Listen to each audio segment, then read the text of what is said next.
সকল সরকারি দপ্তর, অধিদপ্তর, পরিদপ্তর ও স্বায়ত্তশাসিত প্রতিষ্ঠানের যে আউটসোর্সিং কর্মচারীরা রয়েছে তারা কিন্তু একটি সমাবেশ দিয়েছে। সেই সমাবেশে আমরা দেখতে পাচ্ছি যে রাস্তা অবরোধ করে, অর্থাৎ রাজধানীর জাতীয় প্রেস ক্লাবের সামনে রাস্তা অবরোধ করে কিন্তু এখানে অবস্থান নিয়ে তারা স্লোগান দিচ্ছে। আমরা এখানে লোকজনের সাথে একটু কথা বলার চেষ্টা করব।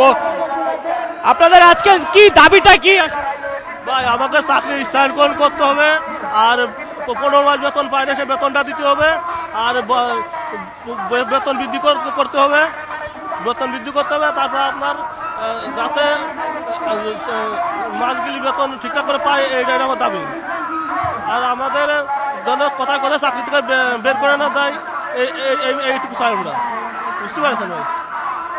আমরা কথা বলছিলাম এবং আরো দু একজনের সাথে কথা বলবো। আমরা এখানে দেখতে পাচ্ছি যে আউটসোর্সিং এ যারা চাকরি করছে তাদেরকে যে ঠিকাদারির প্রতিষ্ঠানের মাধ্যমে বিভিন্ন ঠিকাদাররা তাদের নাম ভাঙিয়ে যে অনুদান নেয় বা প্রকল্প নেয়, সেসব থেকে কিন্তু তারা মুক্তি সহ বিভিন্ন দাবি নিয়ে কিন্তু তারা এখানে কিন্তু তারা অবস্থান নিয়েছে। এবং আরো আমরা দু একজনের সাথে কথা বলার চেষ্টা করবো। এখানে দেখতে পাচ্ছেন, তবে আমরা একটু জানিয়ে রাখতে চাই আইন শৃঙ্খলা বাহিনীর সদস্যরা কিন্তু সামনে অবস্থান করছে, অর্থাৎ এই প্রেস ক্লাবের সামনে যেই রাস্তাটিকে অবরোধ করে রেখেছে এই বিক্ষোভকারীরা, অর্থাৎ এই সমাবেশ দিয়ে। অন্যদিকে কিন্তু আইন শৃঙ্খলা বাহিনীর সদস্যরা আমরা দেখতেছি সামনে রাস্তাটাতে যাতে না যেতে পারে তারা সেজন্য কিন্তু অবস্থান নিয়ে রয়েছে।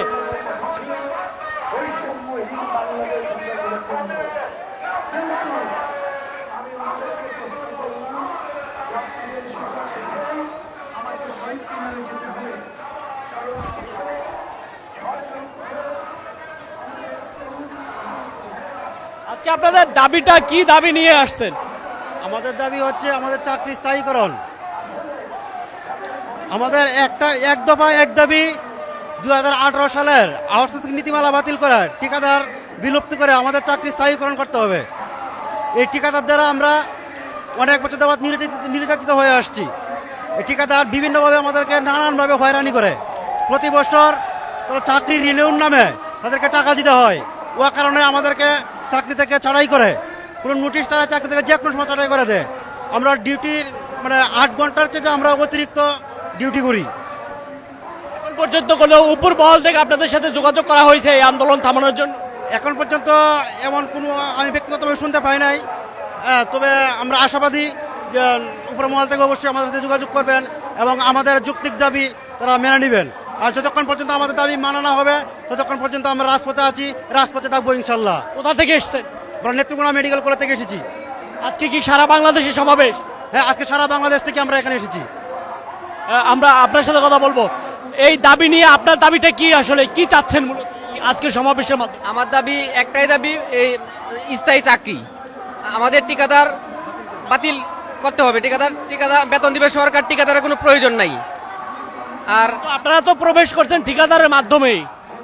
আমাদের ঠিকাদার মাধ্যমে আমাদের ঠিকাদার মাধ্যমে প্রবেশ করেছিলাম, কিন্তু যখন আমরা প্রবেশ করছি তখন ঠিকাদার বিভিন্নভাবে আমাদেরকে বুঝাইছে যে আমরা যদি 6 মাস বা 1 বছর 2 বছর চাকরি করার পর আমাদের চাকরি পার্মানেন্ট রাজস্ব টাকা হয়ে যাবে। কিন্তু এখন দেখা যাচ্ছে আমরা 3 বছর 5 বছর চাকরি করতেছি, কিন্তু আমাদের চাকরি যেমন ছিল অস্থায়ী রয়ে গেল। আর বিশেষ করে আপনি কোথা থেকে এসেছেন? আমি টেলিটক বাংলাদেশ লিমিটেডের একজন আউটসোর্সিং কর্মচারী। আমার চাকরির বয়স 20 বছর। এই আউটসোর্সিং দাসপ্রথা বিলুপ্তির ব্যাপারে আমি 2-4টা কথা আপনাদের মাধ্যমে রাষ্ট্রের নীতি নির্ধারকের কাছে পৌঁছিয়ে দিতে চাচ্ছি। এই আউটসোর্সিংটা এখন রাষ্ট্রে একটা দাসপ্রথায় রূপান্তরিত হয়েছে, যেটা আমরা এক কথায় বলতে পারি আইহামে। ধন্যবাদ।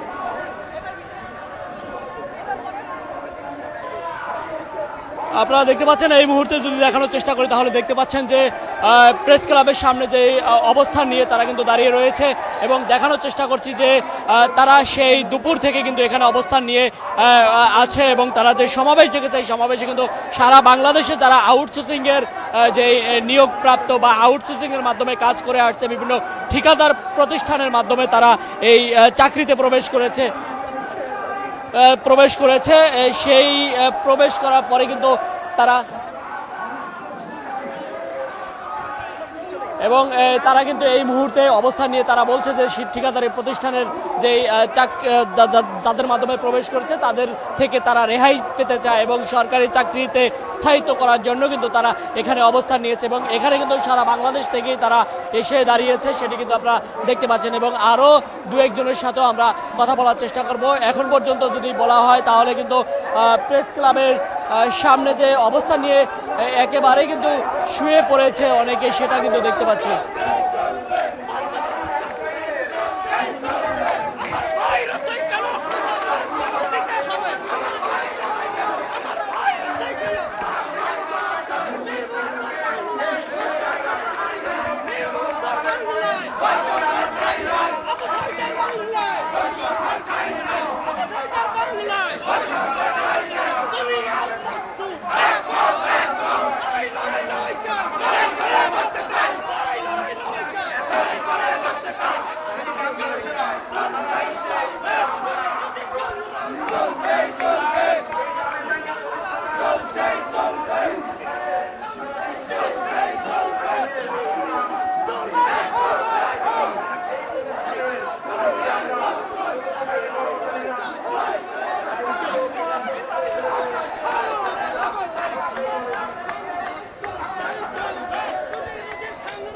আমরা দু একজনের সাথে একটু কথা বলার চেষ্টা করব।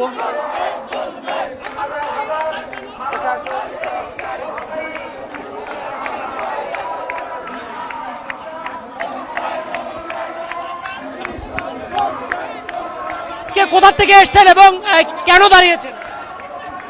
আসসালামু আলাইকুম। আমরা জাতীয় হৃদরোগ ইনস্টিটিউট হসপিটাল থেকে আসছি। আমাদের একটাই দাবি, আমাদের চাকরি স্থায়ীকরণ। কারণ আমরা দীর্ঘ 5 বছর যাবৎ কাজ করছি, আমরা নানান বৈষম্যের শিকার হচ্ছি। আমরা এই বৈষম্যের শিকার হওয়ার থেকে বিরতি চাই, আমরা দালাল ঠিকাদার থেকে মুক্তি চাই। এজন্য আজকে আমরা রাজপথে নামছি।